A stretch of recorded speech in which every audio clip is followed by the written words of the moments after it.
가기선은 증시 각도기.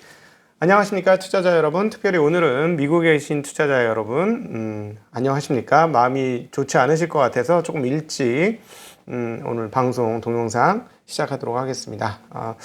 지금 오늘 미국 시장 마무리를 보면 그동안에 미국 시장을 긍정적으로 투자하셨던 분들이 깜짝 놀랄 만한 시장 상황들이 연출되어서 고민들이 좀 있으실 것 같습니다.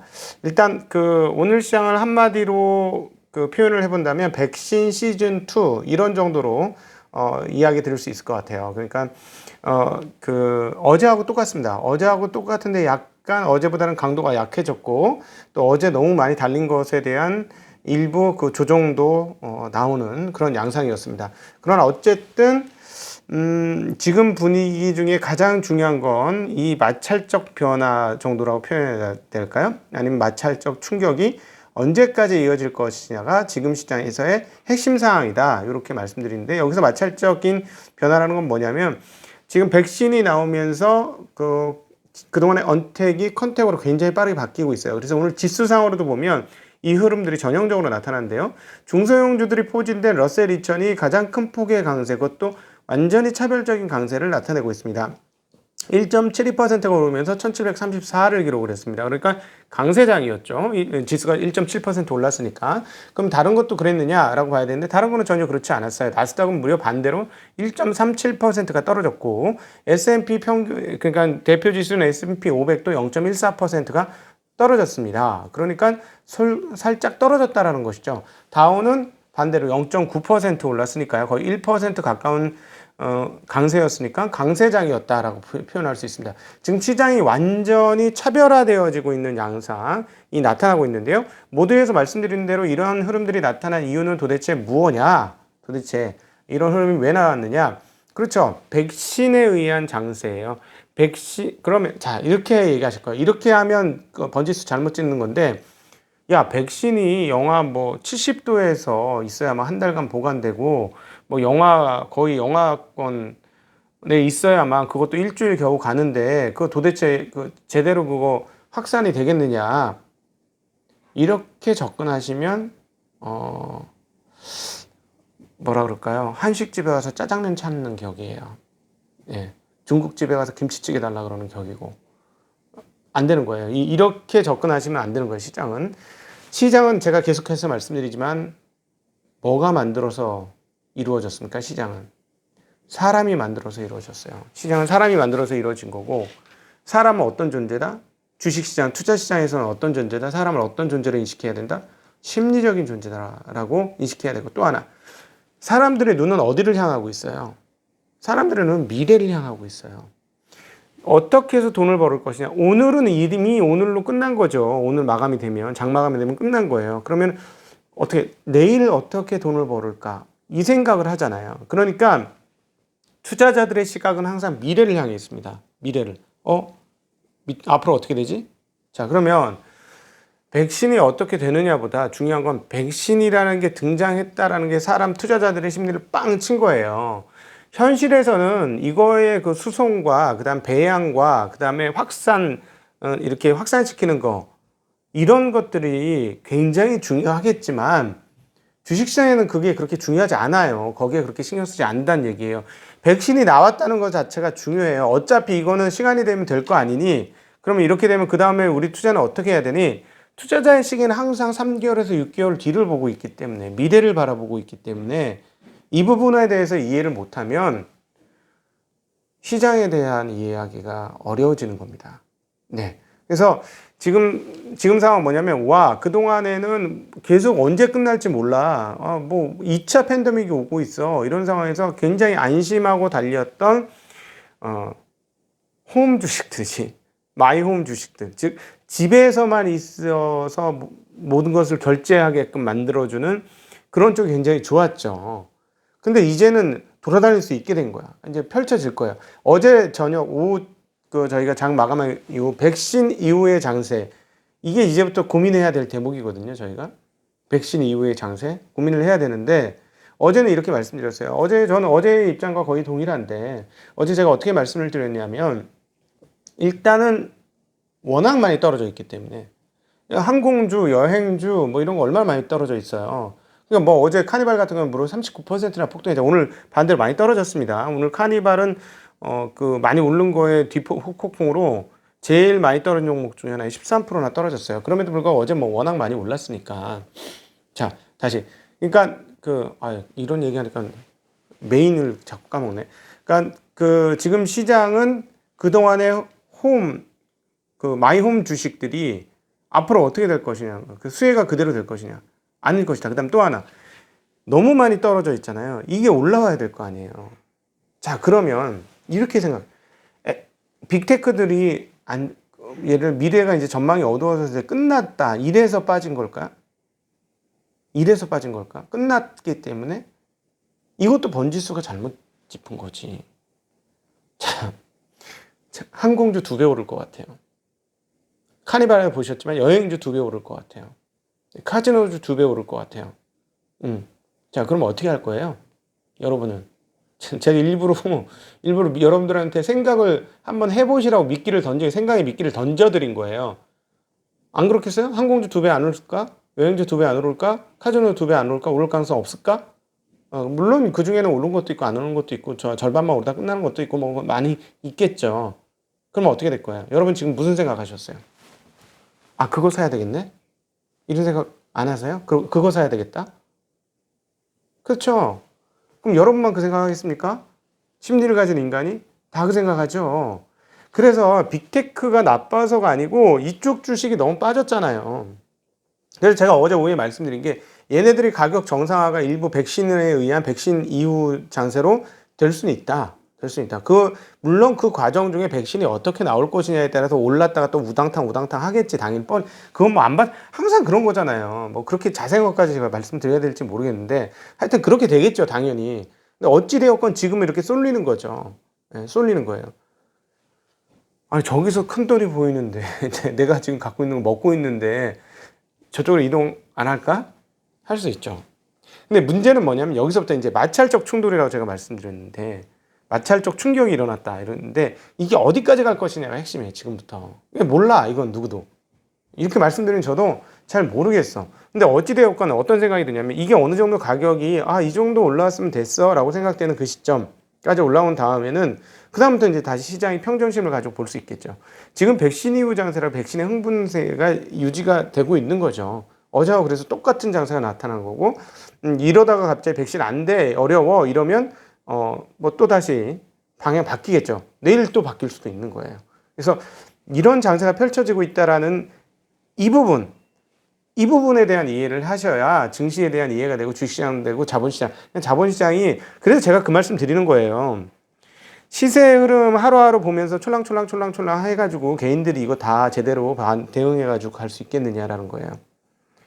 어렵지. 그러니까 면면이 내가 투자한 기업들의 미래와 장래가 어떻게 좋아질지를 보고 근데 이 기업 비싸면 안 되는 거야. 거기서 비싸지 않은 내 기업이 앞으로 장래도 잘 될 거야. 그럼 그냥 믿고 가는 거예요. 시즌을 가는 거지. 시즌을. 여러분 사업 한번 해보세요. 사업이 오늘 시작했는데 내일부터 흑자 나가지고 너무 신나 막 이렇게 되는 경우 있을까요? 그런 경우 없어요. 상당한 기간을 투자를 해야만 과실이 나에게 돌아오는 거죠. 예, 기업하는 거 그렇습니다. 투자도 근데 기업에 투자하는데 기업 운영하는 거하고 투자하는 거하고 사이클이 그렇게 크게 틀리겠냐는 거예요.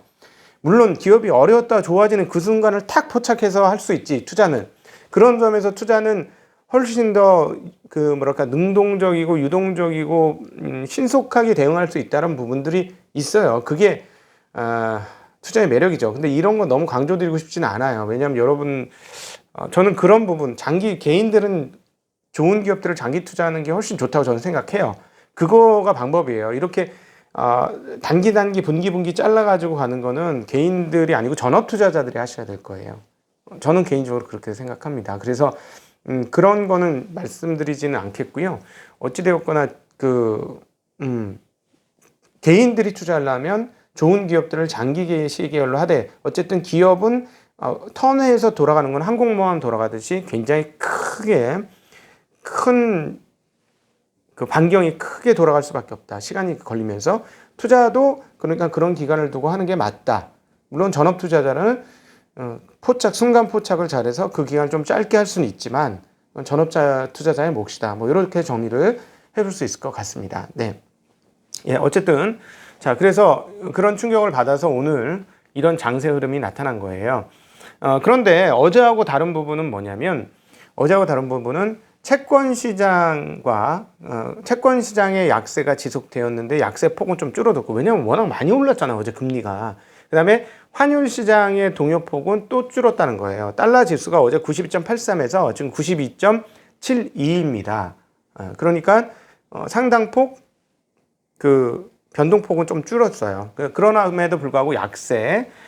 그리고 다른 것도 말씀드릴게요. 유로 달러는 1.181이라서 어제와 거의 비슷하고요. 엔화는 105.30이라 거의 또 비슷해요. 반면에 어제 6.62였던 위안은 다시 한번 6.6이 깨지면서 6.59에서 6.6을 왔다 갔다 하고 있습니다. 그리고 원도 어제 1119원이었는데 지금 1117원으로 아시아 통화 강세고 신흥국 통화 강세라는 점은 브라질은 오늘 아니구나. 하여튼 이 부분에 대해서는 잘 생각을 하고 있으셔야 될 부분인 것 같습니다. 이 부분 그다음에 채권 시장은 지금 상원 문제도 조금 있는 것 같아요. 상원이 완벽하게 공화당으로 그 우위가 아직 완전히 확신하기가 좀 어려운 부분도 영향을 미치고 있는 것 같거든요. 그래서 어제 이제 그 10년물 금리가 0.927로 상당폭 올랐, 10bp 이상 올랐는데 오늘도 0.963%예요. 그래서 이 부분은 채권 약세가 계속 지속되면서 채권 상황이 지금 어느 정도냐면 3년 내 10년 지금 장기물이 쭉 올라가고 있죠. 당연히 이럴 때 장기물이 10년물, 30년물이 쭉쭉 올라가면서 10년물과 2년물의 금리 차가 확대되고 있습니다. 왜냐하면 뭐 단기물이야 갑자기 이렇게 오를 수 없죠. 시중 금리가 있는 거니까. 그러니까 이거는 많이 못 움직이는데 장기물이 올라가면서 금리 차가 벌어지고 있습니다. 그래서 2년 내, 3년 내가 아니고 2년 내 최대 폭으로 금리 차가 지금 벌어져 있는 상황입니다. 예. 그렇습니다. 네. 그래서 또 하나는 이제 입찰도 많아요. 그 법인 어디더라? 통신회사 하나가 한 110억 달러도 발행했기 때문에 그런 것도 있지만 10년물 410억 입찰을 했거든요. 근데 우리는 응찰률을 중요하게 보는데 2.32배예요. 기존에 항상 2.4배를 넘었었어요. 평균도 2.42배였어요.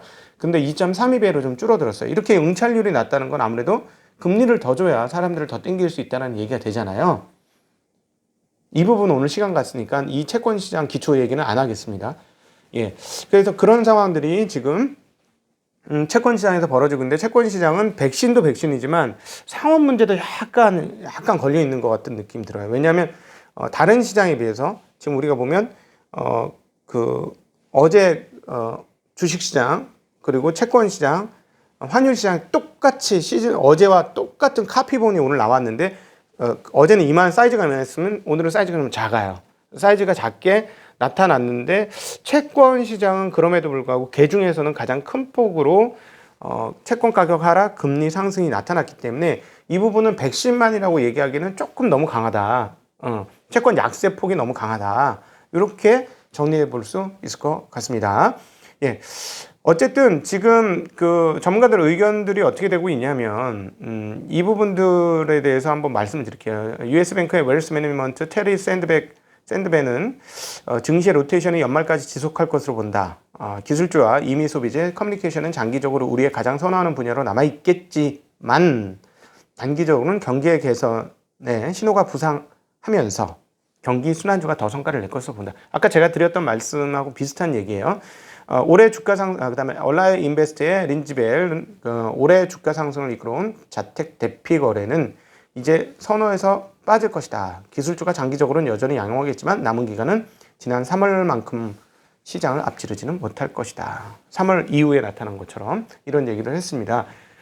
근데 저는 이게 언제까지 갈지 사실 이거 정확하게 예측 못한다고 봐요. 못한다고 보고 그래서 제가 마찰적 충격이라고 이거는 당연히 가격이 낮으니까 당연히 올라올 수도 있는 상황이었으니까 그렇게 봐야 되고 앞서 말씀드렸던 대로 백신이 어떤 식으로 펼쳐지는지에 따라서 분명히 영향을 받을 것이다. 그러나 이 시점에서 백신에 대해서 왈가왈부를 많이 하면서 이거를 평가하는 건 잘못된 거예요. 중국집 가서 김치찌개 찾는 격이라고 계속 말씀드렸어요. 그거 아니에요. 투자의 심리가 그렇게 움직이는 게 아니라는 거예요. 이게 이제 실전 투자를 많이 해보신 분들은 제 말씀 무슨 말씀인지 바로 이해되실 거예요. 제가 이렇게 설명 안 드려도 이미 다 알고 계실 건데요.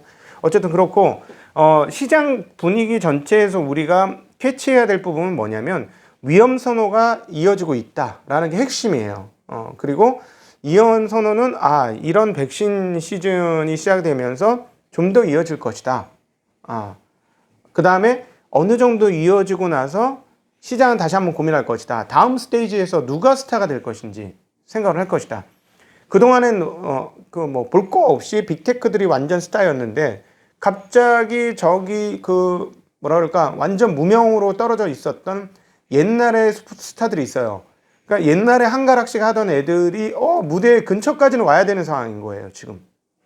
그런 상황을 지금 나타내고 있는 거죠. 그래서 그런 위험 선호가 시작되었다라는 점을 인지하셨으면 좋겠고, 그래서 단기적으로 이런 흐름이 되는데, 그렇다고 이제 빅테크를 완전히 끝나고 버려야 되느냐에 대해서는 저는 이쪽으로 가는 동안에는 그렇지만, 그 이후에는 또다시 스테이지가 새롭게 시작이 되면서 고민을 시작할 것이다. 이렇게 정리해보면 될 것 같습니다. 왜 위험 선호라고 말씀드리냐면, 유럽 지금 2차 봉쇄가 되고 있고 11월 들어서 교통량이 상당히 줄어들고 있다고 뉴스가 나오는데 유럽 시장은 다 올랐어요. 유로스탁스는 1.02%, 영국은 1.79%, 프랑스는 1.55%, 독일은 0.51% 올랐습니다. 무슨 얘기예요? 기대를 하는 거. 기대를 하기 때문에 그런 거죠. 자, 그리고 금값은 1176달러 되었고요. WTI는 41.805 오랜만에 40달러를 넘어서고 또 추가로 한 4% 가까운 상승을 보여줬습니다. 굉장히 많이 상승했는데요. 이렇게 WTI가 오른 거는 아무래도 계속 말씀드렸죠. 최대 피해가 어디야? 코로나 백신에 의한 최대 피해는 유가였어요. 왜냐하면 아까 말씀드렸지만 교통량이 준다니까요. 안 돌아다니니까. 근데 이거는 제가 보기엔 아마 WTI가 가장 빨리 상승 추세에서 벗어날 거라고 개인적인 예상을 해보는데, 왜냐하면 지금 리비아의 원유 생산량이 일간 10만 배럴에서 이제 100만 배럴 넘었어. 그리고 미국의 리그 숫자 나오는 거 보면 리그 숫자도 계속 늘어나고 있어요. 공급이 네. 그래서 이 WTI는 너무 긍정론 갖는 거는 왜냐하면 이 공급 사이드가 늘어나는 거는 분명히 보이니까. 네, 그리고 또 실제로 사용량이 그렇게 늘어나지는 못하는 지금 유럽 같은 경우 그런 모습이 보이니까 일정 수준 올라가다가 가장 빨리 이탈하지 않을까 하는 생각을 해보게 됩니다. 네. 이런 정도로 미국 시장, 시간 너무 많이 갔네. 설명드리려고. 아침에 이렇게 많은 시간을. 종목별 지수 흐름 몇 가지 잠깐 설명드리고 마무리되도록 하겠습니다. 네, 애플 어떻게 됐지? 애플은 0.3% 떨어졌고요. 그다음 아마존이 많이 떨어졌어요. 3.4%. 마이크로소프트도 3.3%나 떨어졌고, 구글 1.3%, 페이스북 2.2%, 인텔은 0.4, 얘는 오른 게 없으니까. 그다음 퀄컴 1.7% 떨어졌고요. 마이크론 테크놀로지 0.9%. AMD가 정말 많이 떨어졌습니다. 그러니까 많이 올라간 게 문제인 거예요. 많이 올라간 놈들이 타격을 많이 받았는데 6.17% 폭락을 했고, 엔비디아도 6.3% 폭락을 했습니다. 테슬라 2.5% 빠졌고요. 넷플릭스는 어제 8%나 빠졌기 때문에 오늘은 2% 반등했습니다. 웰스파고는 오히려 어제 많이 오르더니 0.17% 떨어졌고요. 벅셔는 3.15% 상승했습니다. 알리바바가 오늘 광군제인데 알리바바 최고의 날인데 오늘이 8.26% 폭락을 했습니다. 네, 왜 그런지는 오후장에 한번 찾아서 말씀드리도록 하겠습니다. 줌은 어제 17% 하락을 했는데 오늘도 추가로 9% 하락을 했어요. 그러니까 이걸로 인해서 많이 올랐던 주식들에 대해서는 단기적으로는 악재 상황들이 연출되고 있는 것이다. 이렇게 정리해 볼 수 있겠습니다. 그리고 재미있는 건 라피키님이 이야기 해줬는데 하이힐드 스프레드가 코로나 직전 수준까지 내려왔다고 합니다. 그러니까 확실히 위험자산 선호가 이루어지는 거고요. 실제로 시장에서의 위험이라고 느껴지는 것들은 지금 상당폭 내려간 상황이다. 예. 하이힐드 스프레드 빵빵 터질 때가 사실 코로나 때문이었으니까 네, 그럴 수 있겠고, 또 하나 재미난 얘기 하셨는데 유럽 명품 등 경기 소비재 주식들이 50일 최고가를 기록했다고 합니다. 저는 이건 화폐의 가치 하락이 반영되고 있는 것이다 라고도 생각을 합니다. 예, 이것까지 하고 너무 많은 시간을 오늘 이야기를 했으니까 여기서 정리를 하고 여러분 한국 시장은 어떻게 될까요? 러셀 2000이 올랐잖아. 하여튼 여기까지만 말씀드리겠습니다. 오늘도 오후에 여러분들 즐거운 얼굴로 행복한 얼굴로 여러분들 만나 뵙기를 기원합니다. 고대합니다. 그리고 주변에 많이 힘들어 하시는 분들이 있으실 것 같으니까 그런 분들에게는 저희 영상을 소개시켜 주셔도 좋을 것 같습니다. 오늘 하루도 행복한 하루 되십시오. 그럼 이따 오후에 또 뵙도록 하겠습니다. 인사드립니다. 안녕.